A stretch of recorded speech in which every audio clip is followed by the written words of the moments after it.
Hello, my name is John Brink, and you're watching a history of the BC forest industry.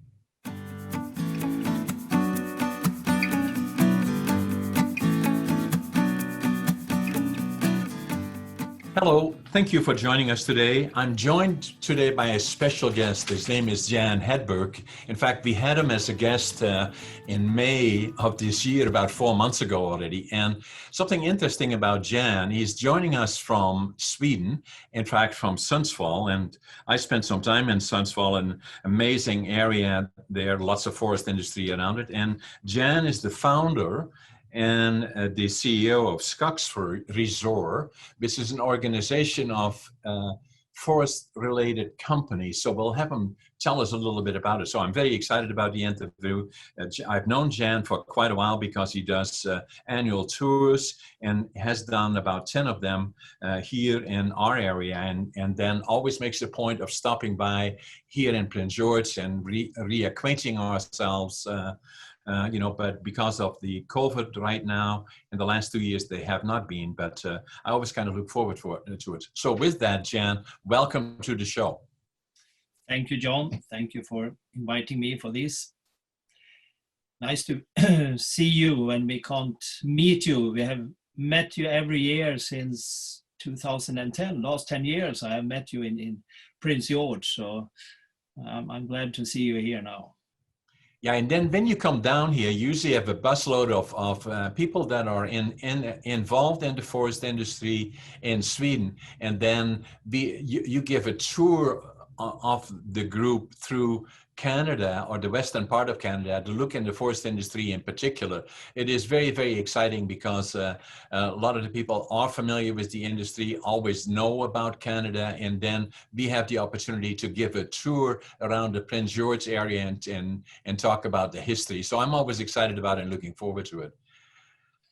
Yes, the company that I started close to 20 years ago, we are doing study trip and theme trips connecting to forest and forestry and forest subjects. It's not only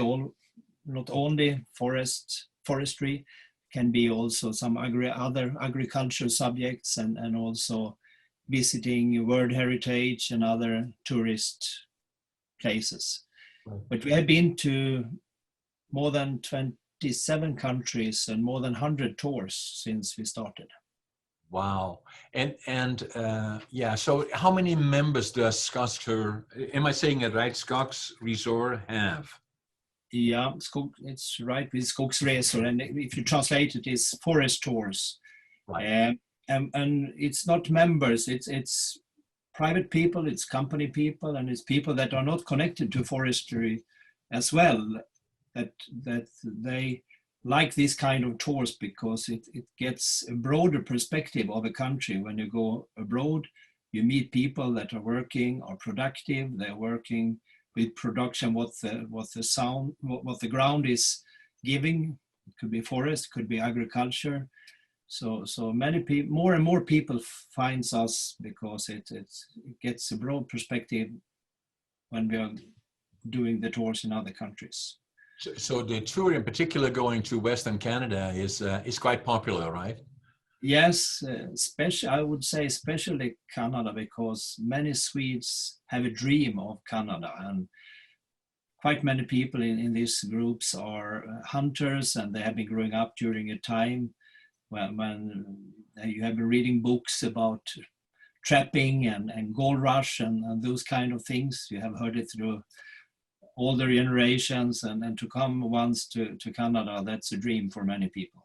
Yeah, as many people in Europe, really, right? The same was in Holland, where I'm from originally, and Germany, and there's always a fascination with Canada and all the things, the natural resources here and the outdoors and all of that.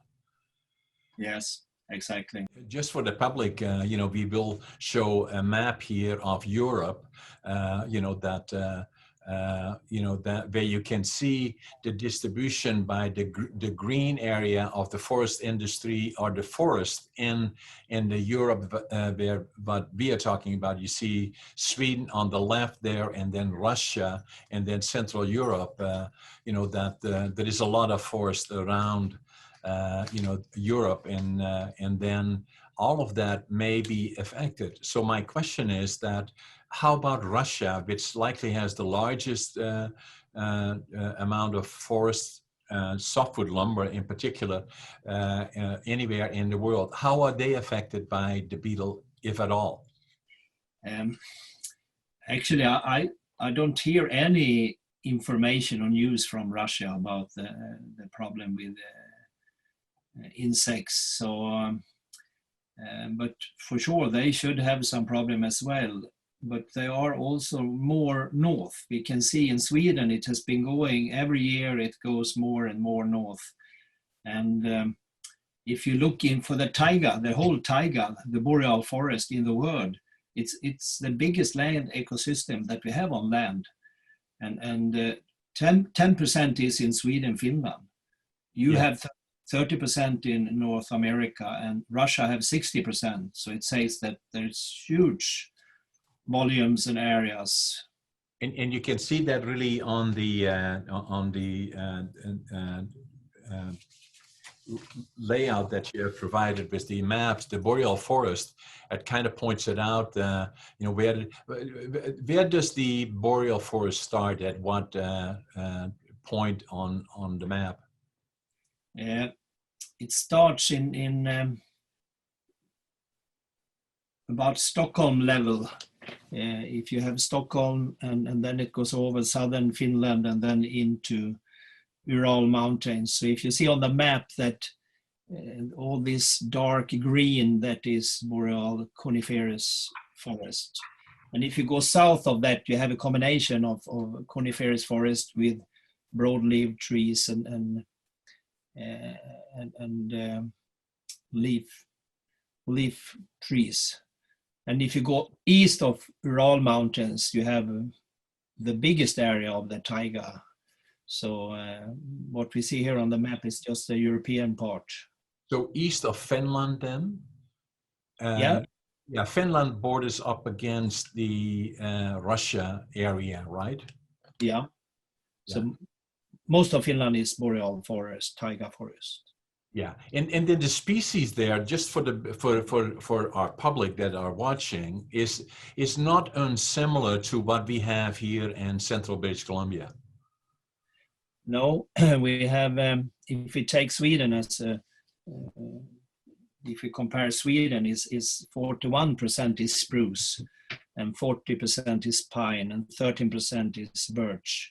And then we have some other broadleaf trees in southern part of Sweden. And the spruce is, Norwegian spruce is Picea abies, very close related to your white and black spruce. The pine is Scotch pine, Pinus sylvestris, quite close to lodgepole pine. Lodgepole pine, exactly. Yeah. And then we have 3 different birches, but mainly 2 birch species that we use in forestry. Yeah.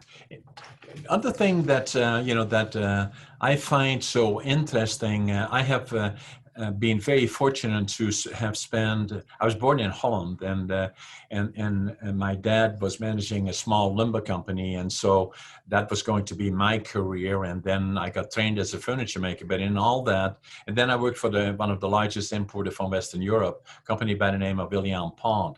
When I was there, I had the opportunity on a number of occasions to go to Sweden, as we bought lumber from there, and that then would be transported by boats, we call them coasters, that where the lumber was loaded in by, virtually by hand and unloaded the same.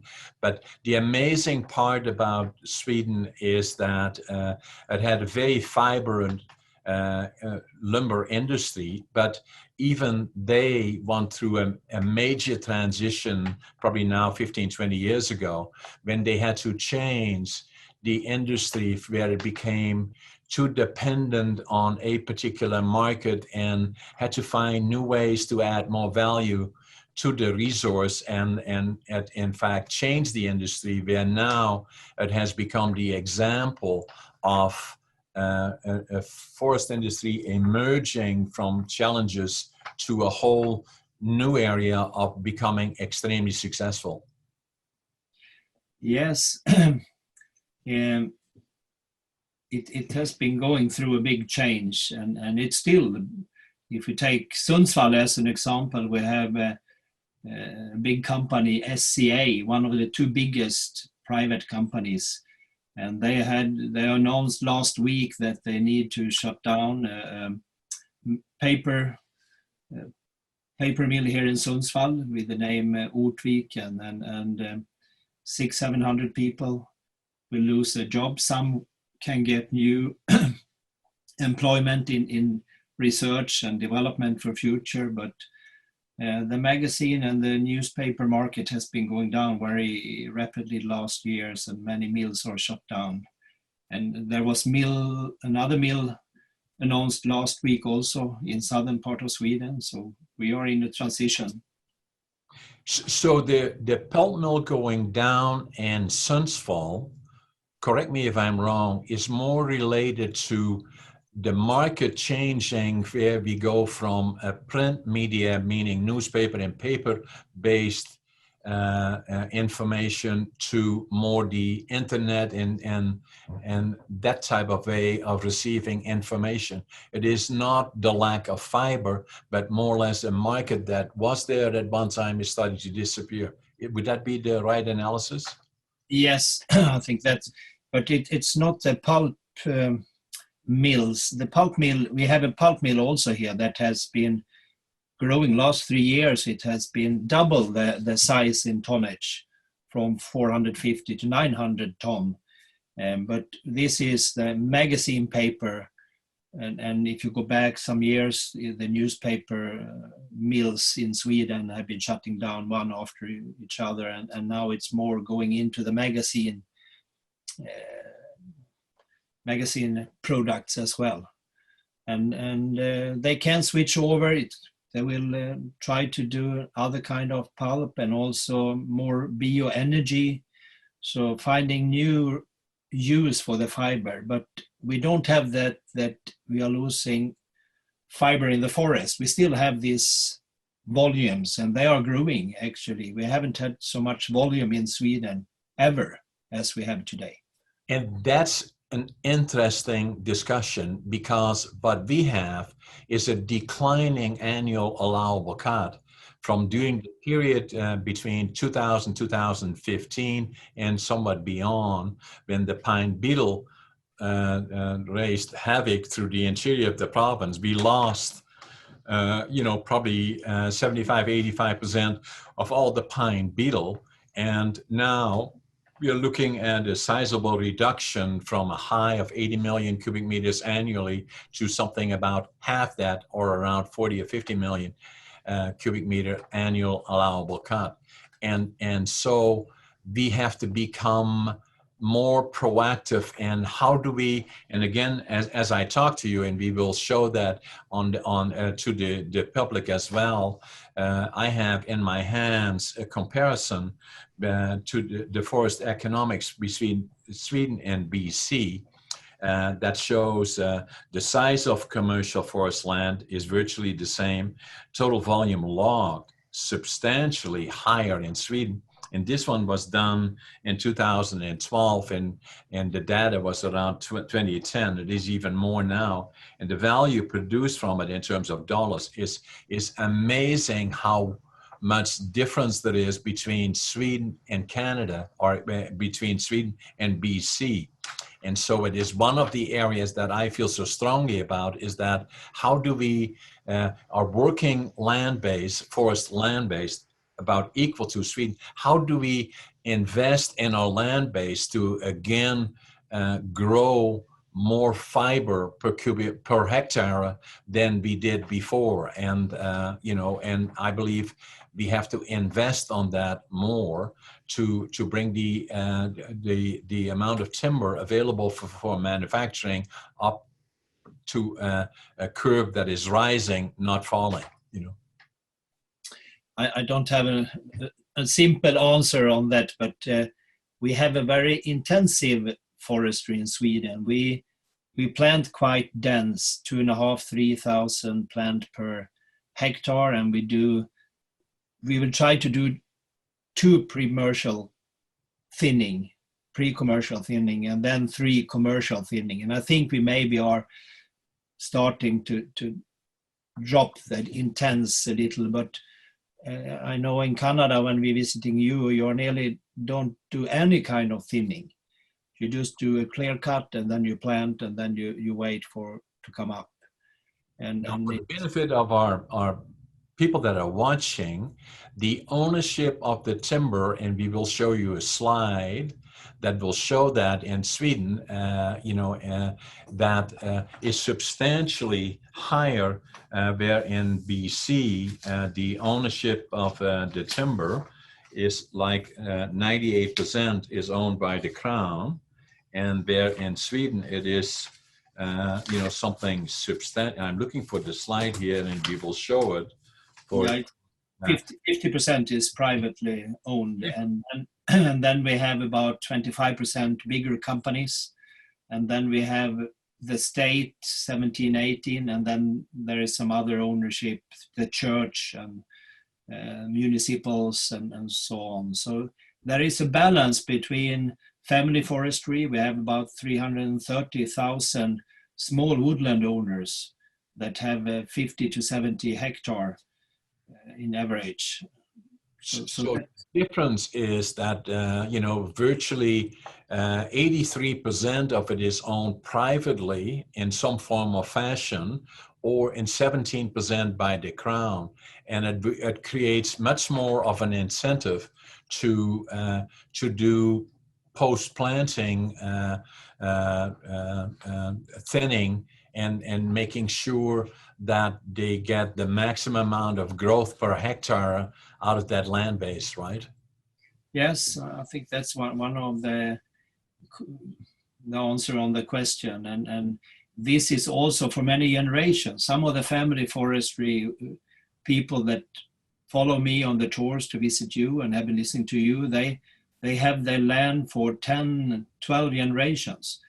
So today we can see that the annual increment in Sweden, that's about 120 million cubic meter. And the annual felling is 80 to 90. So we are cutting 2/3 of the volume that's adding every year. But if we go back 100 years, it was maybe 1/3 of what it is today because of dense. But the key is the investment in the land base, and the private ownership of the timber on that land base creates a business that then creates enough fiber. And that's another question that I have here, is that in British Columbia in particular, one of the problems that we have had is the pricing of timber, by the Crown in terms of stumpage. That has been an issue where at one point British Columbia was one of the most competitive manufacturers of lumber in the world, where we now virtually, for all intents and purposes, are one of the highest cost manufacturers. Hence, we see the larger companies in particular, but also the medium-sized companies, moving into other areas where timber prices are more competitive, i.e. it is the southeastern United States. And we have some examples of where larger forest companies, Canfor in particular, has acquired forest companies in Sweden. Yes, that's correct, and that's interesting. And I don't think so many Swedes understand and know this, but this is a new line. Canfor bought a very well renovated company with the name Vida 2 years ago. Yeah, Vida.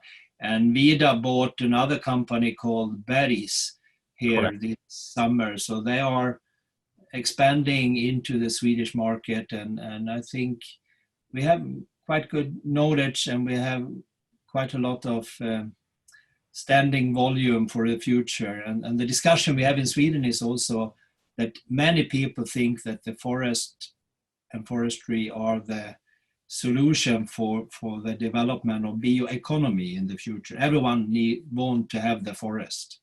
So And it's good for the carbon footprint, because that's what we have to do is plant more trees. So the lesson to be learned, from British Columbia in particular, it all starts with the land base. We have to be willing and we have to be prepared to invest in the land base. If we want to have an industry, then it has to be a competitive industry. You cannot have pricing that has no relationship to market volatility in terms of pricing, where mills start up and shut down and start up and shut down, because you cannot then attract or maintain investment in the industry. Hence, that's an example of what is happening in British Columbia. Yes, I think that's good summarizing what you say now, and for the future, it can be interesting for Canada to look into this, how to build up a new stock of standing volume. So what do you see now in terms of the economy in Sweden? Obviously, it has been affected in a different way somewhat, but it has been affected by COVID. That is the economy still reasonably strong, other than for the segments that directly are affected, like large crowds or restaurants or bars and those kind of things. Is the economy still fairly stable? Yes, I think I would say so. And most of the business is surprised that they are still doing quite good during the pandemic here and the COVID-19, and especially the forestry industry, because they thought it should be more shutdowns, but people are staying at home, they are building more, and the sawmills are running good. So the sawmills is running good, but the paper and magazine papers, they are closing down. But other companies and business is quite good. The annual what do you call it, the P&G for Sweden is supposed to go down around 10%. Right.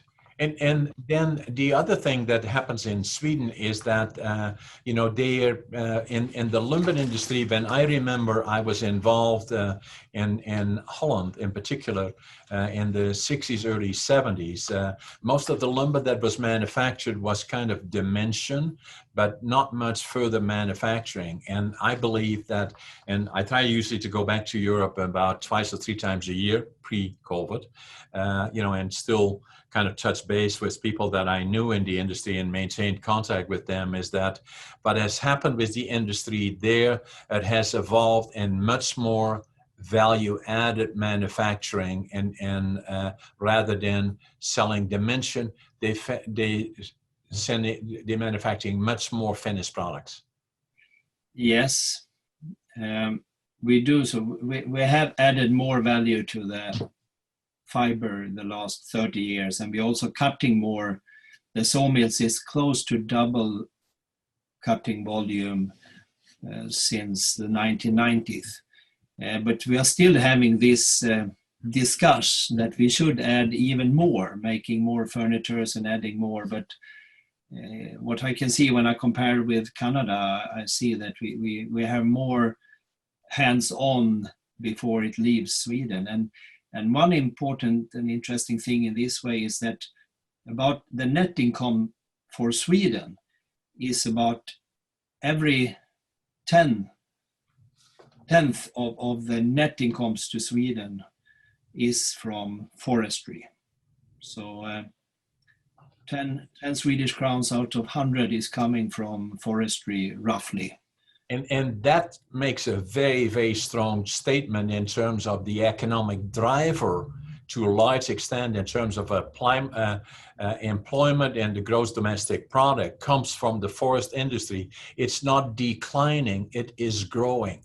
And the reason for it are obvious, right? Because they are have intensive forestry on the land base, then from there on in, it stimulates further manufacturing as they are competitively priced. The more volume is available, the more competitive the timber is flowing to the primary and secondary manufacturers.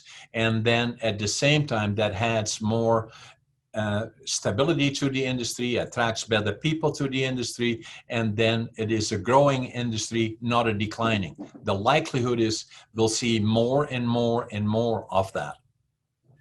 Yes, I hope so. And that's why it's also important that we have bigger companies that have strong muscles to start projects and go into fiber for clothing. And we have some companies making biodiesel, for example, and other products coming out of forest fiber. But companies like SCA, Stora Enso, Södra is another. It's a forest owner company with about 50,000 members that have pulp and paper and sawmills, and they are doing very good and expanding in southern part of Sweden. Now, I believe that, in interviews like this and other exposure will show that to the people, in particular in the interior of British Columbia, in the northern interior of British Columbia, is saying that one of the largest challenges will be that, and I've said that for years and years and years and years already, and have invested quite heavily in the College of New Caledonia to add trades and technology center to train the public. I've said that it is not the timber, it is not the resource, because I believe we can increase that. It will not be the market, the location, it will not be the entrepreneurial capital that is available, but it will be the biggest deterrent to investment will be access to a skilled workforce. And we are not doing enough of that here. And I believe here in Prince George, I've been pushing alongside with many others to create a center of excellence to address those issues as we go forward, not only for now, in the next 5, 10, 15, 20 years. How is that in Sweden? How do they find the skill sets? Where does the training happen? Who is investing in it?